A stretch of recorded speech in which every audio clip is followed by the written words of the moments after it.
Sometimes the stories that really stick with you aren't these huge, epic tales. They're about something much smaller, but so much more powerful.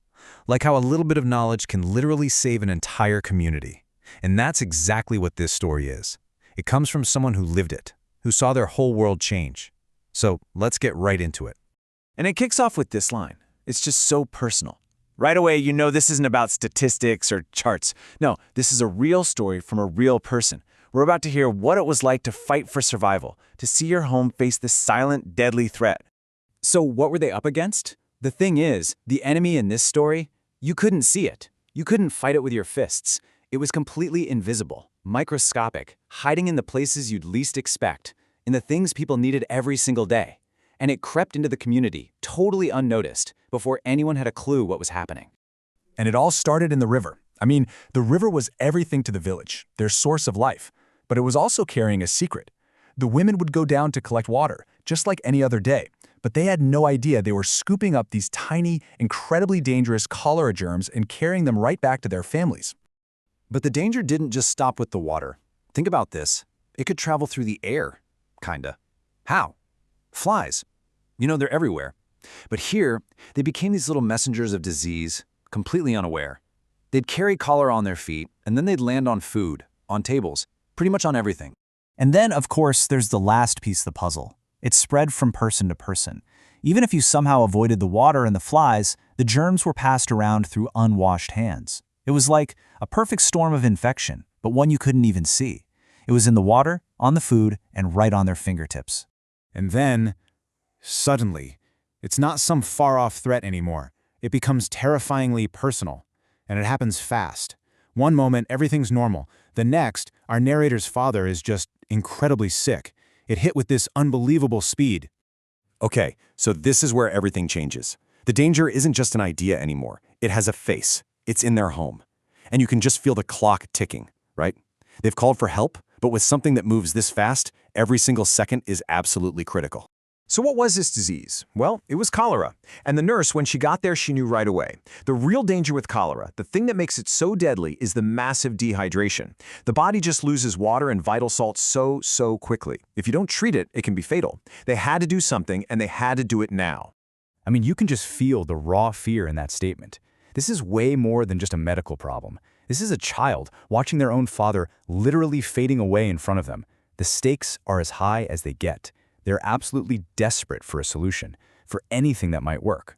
And right then, when things look their absolute worst, a solution appears. And get this, it's not some fancy, complicated medicine from a lab. Nope, it's something incredibly simple, something they could actually make themselves right there in their own home. In this solution, it was so simple. Step 1, you take water and make it safe. Filter it, boil it, easy enough. Then you just add a half teaspoon of salt and 6 teaspoons of sugar. Mix it all into a liter of that safe water. And that's it. That's the cure. This special drink, what we call an oral rehydration solution, it does one simple thing. It gives the body back the exact fluids and salts it's losing so fast. And I just love this next part. It's such a beautiful, human way to describe this life-saving drink. It's a taste test that makes perfect sense to anyone, anywhere. Not too salty, just right. It makes this medical solution feel so grounded and, not scary at all. And the father, he drank it. And slowly, bit by bit, he started to get a little bit of his strength back. Now, the nurse shared something else that was absolutely crucial. She explained that not everyone who gets the cholera germs actually gets sick. But, and this is a really big but, even if you feel fine, you can still carry the disease and pass it on to someone else. And that, right there, that's why this couldn't just be about one family. The entire village needed to understand what was going on. And this is the moment where our narrator's story just completely pivots. They go from being this terrified kid to a teacher, someone with the power to save lives. With this new knowledge, they decide to take on a mission to teach everyone and protect their whole village. So what was lesson number 1? It all started with the water. The narrator showed everyone that instead of just using water straight from the river, they could do one simple thing. Just add a few chlorine drops and wait for half an hour. That's it. Such a small change, but it makes an enormous difference. All right, next up was hand washing. And the instructions were super clear, super specific. You have to wash your hands with soap and safe water. And it's especially important after you use the toilet. It's one of the most basic things, right? But in this story, it becomes this powerful shield that protects you from the disease. Okay, this next one was a big one. It was all about stopping the problem right at the source. See, people were accidentally contaminating the same river they needed to survive. So the solution? Dig latrines. But, and this is key, dig them far away from the river, at least 30 meters away. That's how you keep the water supply itself clean. And last but not least, food. The narrator taught everyone a whole safety routine. First, wash your hands. Then, wash, peel, and cook your food properly. And here's a really important part. Eat it while it's still hot, and always keep it covered up. Why? To protect it from those flies we were talking about earlier. It closes the loop.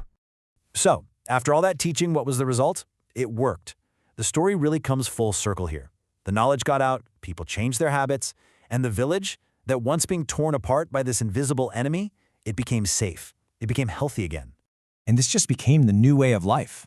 These weren't just a list of rules people had to follow. They became everyday habits, the things you do without thinking to keep your family safe. Safe water, proper sanitation, clean hands, and safe food. It's a whole system of prevention, and it's all built on that simple, powerful knowledge. So here's the bottom line. This whole story, it started with one family's personal nightmare, but it ended with an entire community being empowered. And it leaves all of us with a really powerful question. This knowledge saves lives. We've seen it, and it's so simple, anyone can share it.